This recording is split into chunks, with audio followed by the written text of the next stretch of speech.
It was just after 2 a.m. on March 29, 2019, in Columbia, South Carolina. 21-year-old Samantha Josephson, a senior at the University of South Carolina, had been out with friends in the city's Five Points Entertainment District, celebrating her upcoming graduation. Like so many college students nowadays, Samantha planned to call an Uber for a safe ride home at the end of the night. Little did she know that this routine decision would be the last one she ever made. Security camera footage shows Samantha approaching a black Chevrolet Impala, likely mistaking it for her Uber driver's vehicle. Within minutes of getting into that car, her life would be tragically cut short by the man behind the wheel, 24-year-old Nathaniel Rowland. Rowland didn't pick up Samantha by accident that night. He was specifically hunting for young female victims through his methods of posing as an Uber driver.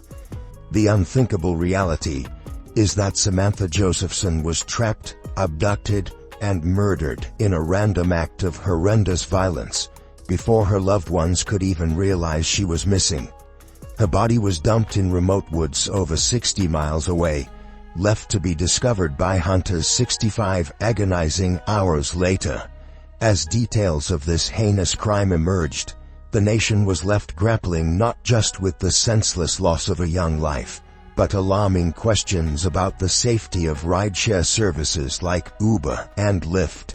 Consumers place a certain amount of trust in background check systems when using these burgeoning technologies. How could something like this happen? And what steps need to be taken to prevent such awful predatory crimes in the future? Samantha was a vivacious and ambitious young student, a beacon of light on the University of South Carolina campus. Little did anyone suspect that a seemingly ordinary night out would lead to a series of events that would shatter the lives of those who knew and loved her. Born to Seymour and Marcy Josephson in Princeton, New Jersey, Samantha grew up in Robbinsville. As a child, her dreams and aspirations took root, blossoming into a passion for political science and a desire to make a difference in the world. At the University of South Carolina, she pursued her studies with unwavering dedication, her sights set on graduating in 2019 and attending the prestigious Drexel University School of Law, where she hoped to specialize in international law. Samantha's achievements were remarkable. She earned a full scholarship to Drexel and a partial scholarship to Rutgers, testament to her academic excellence. Her thirst for knowledge extended beyond the classroom, as she studied abroad in Barcelona and visited Madrid and Paris, adopting new cultures and life experiences. With her radiant beauty and captivating smile, Samantha had a magnetic presence that drew people to her. Samantha had a boyfriend named Greg, and the couple was very close to each other. They were soulmates, their connection so profound that not a day went by without constant communication whenever it was possible. Their love transcended mere companionship. It was a partnership built on mutual dreams and aspirations. Samantha and Greg had carefully crafted plans for a future together, a future that would withstand the challenges of her upcoming law school journey. Greg, steadfast in his support, was determined to stand by her side, with intentions to move in with her and provide the emotional and practical support she would need as she pursued her legal studies. Everything seemed to be falling into place until that fateful night of March 29, 2019, when Samantha's world took an irreversible turn, and her bright future was tragically brought to an end. On the evening of March 28, Samantha had planned a night out with her roommate and friends in Columbia. Greg, her boyfriend, was supposed to join them, but circumstances kept him in his hometown. Undeterred, he encouraged Samantha to go out and have fun. Little did he know that this night would be their last conversation. Before going out, Samantha was gloomy after hearing of a family member's ailment, and sought solace in the company of her friends, hoping to lift her spirits. The group visited a few bars before settling at the Bird Dog Bar, a popular hangout spot for students in the 5 Points area in downtown Columbia. Throughout the night, Samantha remained in constant communication with Greg, her boyfriend, pleading with him to make the 2-hour drive to Columbia, craving his emotional support. However, the couple had already made plans to see each other the following weekend. Unaware of the tragedy that was about to unfold, Greg decided to stay put. Around 2 a.m., Samantha decided to head back to her apartment alone, a decision that would prove fateful. Relying on the familiar routine of using a rideshare service, she called an Uber, a common practice among her peers. Little did she know that fate had other plans, delivering her into the hands of a cold-blooded murderer. In her final conversation with Greg at around 2:04 a.m., Samantha assured him that she was headed home and had taken an Uber, a decision she made countless times in the past to safely navigate the city's streets. Moments later, security cameras captured her approaching a car, only to notice it was not her intended ride. After retreating to the sidewalk, a black Chevrolet Impala, driven by a man later identified as Nathaniel David Rowland, pulled up. Assuming this was her ride, Samantha bid farewell to Greg and hopped into the back seat, unaware of the horror that awaited her. Within moments, the Impala sped off into the night, and the Uber that Samantha had ordered arrived at the pickup location, only to find its intended passenger gone. From that point on, only Samantha and her captor knew the truth.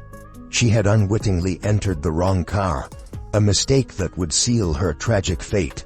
CCTV footage later revealed that the black Chevrolet Impala had circled the area numerous times, indicating a calculated and predatory approach. Rowland, well aware of the gatherings of college students in 5 Points after the bars closed, knew exactly what he was doing that night. Greg, Samantha's devoted boyfriend, tracked her movements using the Find My Friends app, ensuring she made it home safely. However, as he watched her location move in the opposite direction of her apartment, concern began to set in. Initially, he dismissed the detour, assuming she might be visiting a friend's place. But when his texts and calls went unanswered, and her phone's location stopped sharing, a sense of dread washed over him. Hoping against hope that Samantha had simply misplaced her phone in the Uber, Greg contacted her friends and roommates, only to find that no one had heard from her or seen her return home. With a heavy heart, he tried to get some sleep, clinging to the hope that she would turn up in the morning. Sadly, that hope was shattered when Samantha remained missing the following day. Her roommates, deeply concerned, reported her disappearance, and Greg made the 2-hour drive to Columbia to assist in the search for his beloved girlfriend.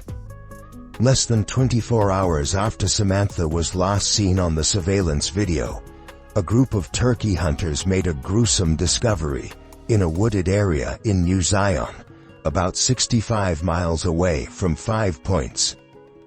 They had stumbled upon the lifeless body of a young woman, later confirmed to be Samantha Josephson. The autopsy revealed the horrific extent of the violence inflicted upon her. Samantha's body bore over 120 separate stab wounds, with injuries to her face, head, neck, hands, upper body, legs and feet.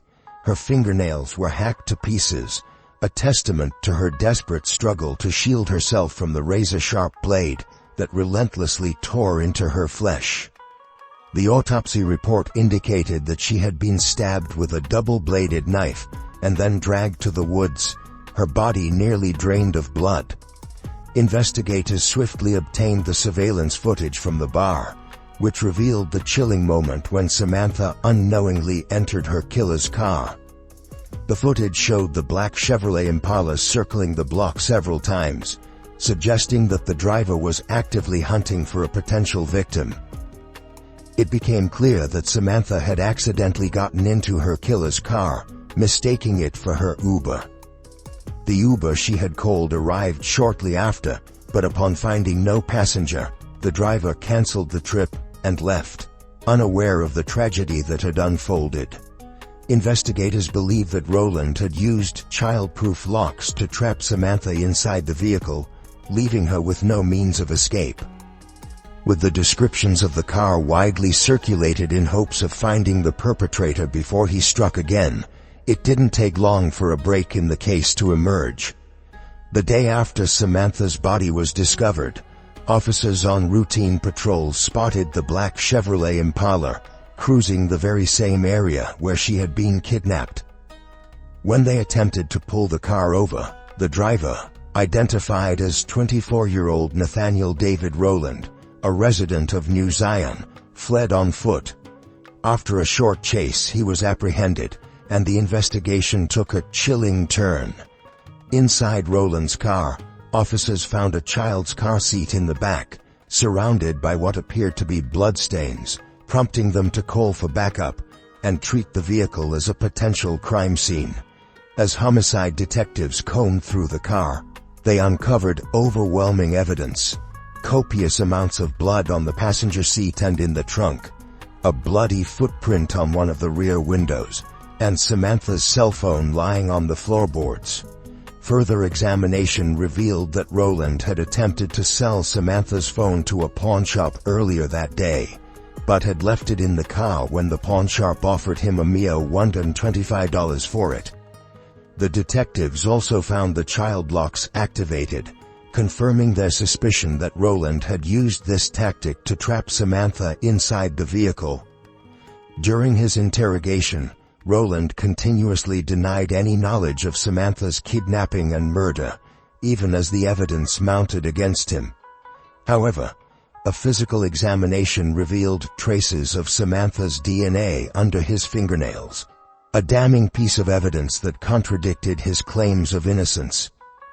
Piecing together the terrifying details of Samantha's final moments, detectives speculated that she had been the victim of a blitz attack.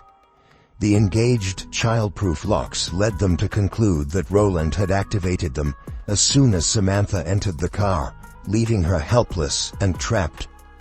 In a brutal and ferocious assault, Rowland repeatedly stabbed Samantha with a double-bladed knife, her mangled fingernails and numerous defensive wounds on her hands, a testament to her desperate struggle to survive. Caught unawares and defenseless against the vicious attack, Samantha could not have scratched her assailant, explaining the absence of Rowland's DNA under her nails. After the heinous act, Rowland drove to a secluded farmer's access road in New Zion, an area only a local would know, and discarded Samantha's body in the nearby woods. Returning home, Rowland carried on with his day, nonchalantly posting on social media as if nothing had happened. His familiarity with the area where Samantha's remains were found, and the proximity of his residence to the crime scene, further implicated him as the killer. A glimpse into Rowland's background revealed a disturbing pattern. He was a devout churchgoer who had attended South Carolina State University in 2017, though it was unclear if he had graduated or what he was doing for employment at the time of the murder. More alarmingly, Rowland had a prior felony arrest in October 2018 for obtaining a signature or property under false pretenses. In a chilling incident, Rowland and an accomplice had carjacked a woman, assaulting her and forcing her to drive to an ATM, where they stole her money. They then compelled her to drive home, robbing her of additional belongings, including a PlayStation 4. While Rowland was never convicted of robbing the woman, he did sell some of her stolen possessions, including the PlayStation 4. When detectives obtained a search warrant for Rowland's girlfriend's apartment in New Zion, where he lived, the evidence against him grew even more damning. In the trash bins behind the apartment, they found a sock and bandana allegedly belonging to Rowland, heavily stained with Samantha's blood. Inside the apartment, they uncovered a white sheet with bloodstains, a roll of duct tape, bleach wipes with traces of blood, and a two-bladed knife that appeared to have blood on it. Subsequent tests confirmed that the blood found on the knife, sheets, bleach wipes, and in the car matched Samantha Josephson's DNA. With the overwhelming evidence against him mounting rapidly, Rowland was initially charged with possessing a weapon during a violent crime, the kidnapping and the murder of Samantha Josephson. The trial that followed was a grueling ordeal for Samantha's family, as Nathaniel Rowland pleaded not guilty, maintaining his claims of innocence despite the mountain of evidence against him. When the trial began in the summer of 2021, Rowland's defense team argued that their client was an innocent man, basing their defense largely on the fact that his DNA had not been found on the alleged victim. However, prosecutors countered these claims with the undeniable weight of the evidence they had amassed. They presented the CCTV footage, showing Rowland's car picking up Samantha in 5 points and driving away, the pools of her blood found in his vehicle, her bloody footprint on the back window, allegations that he had tried to use her bank card at an ATM after disposing of her body, cell phone trackers placing their devices in the same location at the time of the murder, and the fact that he lived near where her remains were discovered. Additionally, a handwriting expert was brought in to compare Rowland's writing to a chilling list found in his home, which read, "Duct tape, tape her whole body, gloves, all black, flip phone, gasoline, matches." The expert testified that it was highly likely Rowland had written the list, suggesting a premeditated and calculated plan. The prosecution called 31 witnesses to testify, including someone who had seen Rowland cleaning the murder weapon, the pawn shop owner to whom he had tried to sell Samantha's cell phone, and his ex-girlfriend, who claimed that her daughter had blood on her shoe after being in Rowland's car after the murder. Rowland, on the other hand, called no witnesses, and none of his family members testified on his behalf. Despite maintaining his innocence and pleading with the judge, it took the jury only an hour to deliver a guilty verdict.